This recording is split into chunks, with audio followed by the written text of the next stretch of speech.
बिस्मिल्लाहिर्रहमानिर्रहीम। अस्सलाम वालेकुम। मुअज़्ज़ज़ सामीन, अपनी आज की वीडियो में हम मुसलमानों की तारीख के एक अजीम जंगजू और फातिह आज़म की जिंदगी पर मुबनी तारीखी सिलसिले का आगाज करने जा रहे हैं, जिसका नाम फातिह आज़म सुल्तान सलाहुद्दीन अय्यूबी था। मुअज़्ज़ज़ सामीन, मैं हूं अदील अहमद और आप देख रहे हैं हमारा यूट्यूब चैनल। 11वीं सदी ईस्वी के आखिर से सलेबी जंगों का आगाज हुआ और ये सिलसिला 13वीं सदी ईस्वी के आखिर तक जारी रहा। 200 बरस से जायद इस मार्का आराई में जर्मनी, फ्रांस, बरतानिया और यूरोप के तमाम ईसाई हुक्मरानों ने हिस्सा लिया। इन सलेबियों का मुकाबला वाली मौसल उमादुद्दीन जंगी, सुल्तान नूरुद्दीन जंगी और सुल्तान सलाहुद्दीन अय्यूबी जैसे मुजाहिदों ने किया। अय्यूबी खानदान के बाद ममलूक तुर्क सलेबियों से नबर्द आजमा रहे। इस तरह कुल 7 बड़ी सलेबी जंगें हुई। सलाहुद्दीन अय्यूबी का ताल्लुक कुर्द कौम से था। वो 19 सितंबर 1138 में तकरियत के मुकाम पर पैदा हुआ। इसका नाम यूसुफ रखा गया। सलाहुद्दीन ने सुल्तान नूरुद्दीन जंगी के ज़ेर साया तरबियत पाई।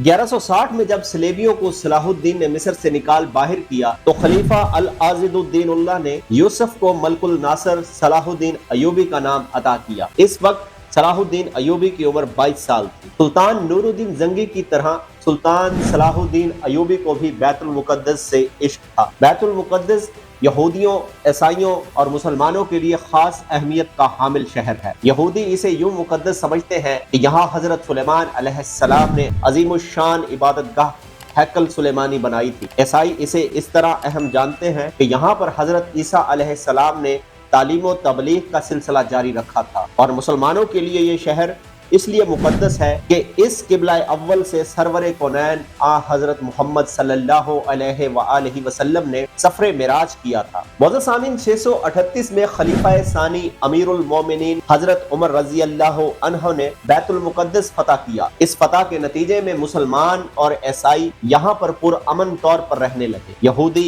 ईसाई और मुसलमान दीगर इलाकों से यहाँ ज़ियारत के लिए आते रहे। फिर 1099 में ईसाई फौज ने बैतुल मुक़द्दस पर कब्जा कर लिया। वहां के बाशिंदों का बेदर्दी से कत्लेआम किया। बैतुल मुक़द्दस की आजादी के लिए जब सलाहुद्दीन अय्यूबी ने तलवार उठाई तो तमाम ईसाई दुनिया सलाहुद्दीन अय्यूबी के खिलाफ सफ आरा हो गई। सलेबी फौज की तादाद 10 लाख से जायद थी, जबकि सुल्तान सलाहुद्दीन अय्यूबी का लश्कर 40,000 सिपाहियों पर मुश्तमिल था। सलेबियों के पास जदीद तरीन असला था और बाअमल अहले ईमान के पास सिर्फ बुरहना तलवारें थी और अल्लाह की ज़ात पर गैर मुतज़लज़ल यकीन। ये वो हथियार थे जिनके भरोसे से सलाहुद्दीन अय्यूबी ने तीसरी सलेबी जंग 1187 में वो अजीमुशान फतेह हासिल की, जिसकी सोजश से आज भी ईसाई दुनिया के सीने जलते हैं। जख्मों की इस जलन को मिटाने के लिए ईसाई दुनिया ने दोबारा सलेबी जंगों का आगाज कर दिया है। अफगानिस्तान और इराक इसकी ताज़ा मिसालें हैं। इन सलेबी जंगों से निपटने के लिए एक मरतबा फिर फातिह आज़म सलाहुद्दीन अय्यूबी जैसे मुजाहिदीन की जरूरत है। मुअज़्ज़ज़ सामीन, आज से 1500 साल कबल दुनिया के नक्शे पर 2 अजीम ताकतें मौजूद थी, एक रूम और दूसरी ईरान। मौजूदा सियासी इस्तेहला में कहा जा सकता है कि ये दोनों माजी की सुपर पावरें थी। रोम पर ईसाई हुक्मरानी करते थे, जबकि ईरान मजूसियों का मरकज था। इनके अकीदे के मुताबिक आग हर शय को जला देने की ताकत रखती थी, इसलिए इसे खुदा का दर्जा दिया गया। ईरान के तमाम छोटे बड़े माबदों में हर वक्त आग रोशन रहती थी और पुजारी भड़कते हुए शोलों के सामने सजदा रेज रहते थे और सदियों से ये मखसूस दुआ मांगते थे, ऐ हमारे माबूद, जिस तरह तू लाजवालो अजीम है, इसी तरह अपने नाम लेवाओं को भी इज्जत और जलाल अता कर। हमें हमारे दुश्मनों पर ऐसा गलबा बख्श दे जैसे ज़िबा होने वाले जानवर पे दस्तो पा नजर आते हैं। अहले ज़मीन के दिलों में हमारी ऐसी हैबत डाल दे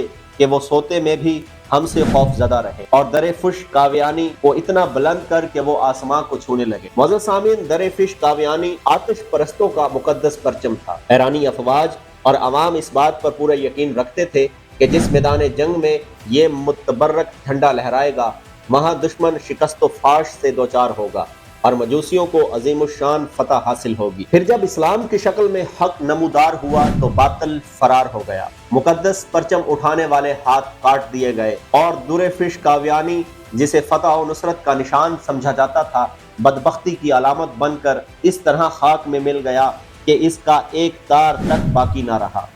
ये 14 हिजरी का तारीख साज और यादगार साल था जब सदियों से रोशन आतिश कदे बुझा दिए गए آگ کے پجاری کہا کرتے تھے یہ شعلے کبھی سرد نہیں ہوں گے اور انہیں بجھانے والی مخلوق آج تک پیدا نہیں کی گئی، مگر جب ایمان کی تیز ہوائیں فاران کی چوٹیوں سے اتر کر ایران کے میدانوں میں داخل ہوئی تو پھر سب کچھ خس و خاشاک کے مانند اڑنے لگا۔ نوشہروا کی نادر قیمتی یادگاریں مٹی کے کھلونے کی طرح حقیر عرضہ ٹھہری۔ جس طرح کعبے میں رکھے ہوئے بت منہ کے بل گر کے ہو اللہ احد کہتے تھے، اسی طرح ایوان کبریٰ کے بلند و سنگی مینار زمیں بوس ہو کر اللہ کی کبریائی بیان کر رہے تھے۔ مغرور شاہوں کے نسب نامے ورق ورق ہو کر بکھر گئے، ان کے اٹھے ہوئے سر انسانی ٹھوکروں اور گھوڑوں کی سموں سے پامال ہونے لگے، ہڈیاں چٹک کر ٹوٹنے لگی اور پھر راستوں کا غبار بن کر رہ گئے، یہاں تک کہ ان کی آخری نشانیاں تلاش کرنے والا بھی کوئی باقی نہ بچا۔ اتنی قدیم اور طاقتور سلطنت کی بساط یوں الٹی کہ مرثیہ خواہ تک نہ رہے۔ ماتم گساروں کو بھی مکافات عمل کے قانون نے کھا دیا۔ موت کا خونی دہن